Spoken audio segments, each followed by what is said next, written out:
Well, I would say, I think what she said, be polite when you're posting your pictures, number one, and be polite who you're tagging.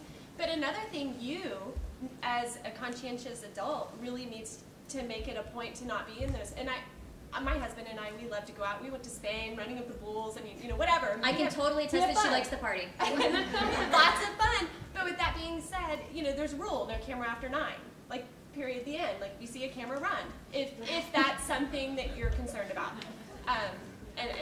that becomes you. You can't control other people. You can control your situation. So if you see a camera, you don't want to be in it. You've got to move. And that's all I can say. I don't know. I have that rule as well. Like with my friends and I, when we go out and we really have a fun night, it's sort of we all have a mutual respect that if you take pictures, they're just within the group and they never make it to the internet. And if they do, it's in a private photo sharing area, which I still don't even really like. But we also kind of have a general understanding that people on Facebook particularly can only see if you're tagged in something if they're either friends with you or if they're friends with the people that you're friends with. So business-wise, there's not as much to worry about there, because if you untag yourself, which you can do that, people will never see those pictures. They won't come up on your profile. You won't be mentioned by name in someone else's, and only if they happen to run in the same social circle as you will they know. And if they're in your social circle as it is, they were probably there or know. That's how you act in your spare time. And you know, sometimes, and I've had this happen to me where I've untagged myself from photos, but you know, I've had to tell the person, hey, look, I love hanging out with you, I love having fun with you, but don't be posting these pictures online. And I've called people and asked them to take them down because it's just not appropriate. So, you know, sometimes you just have to have a conversation. If it's someone you are friends with and you do hang out with a lot, set some boundaries and set some rules on that. And reviews, like negative reviews, that's a whole other story.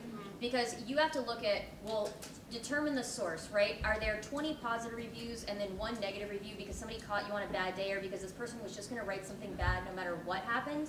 And consider the source and how many other reviews there are. If it's the only review in the only location, I wouldn't respond personally. What I would do is I would instead call up the people that have had positive interactions with me and request that they go write a positive review instead. That way, sort of the negative voice is drowned out by the people who really have had a real experience with you that are going to write something. And anybody that uses profanity and like lewd language in a review, most people don't really take that very seriously anyway, because you just realize somebody's state of mind.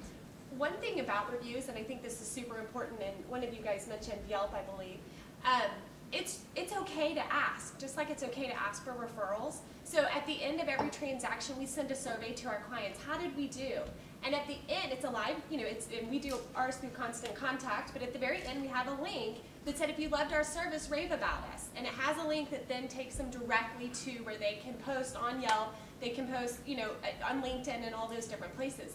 So, and it's amazing if you ask and it's a one click, you just click there and you can post, you're going to get more that way also. So just a suggestion.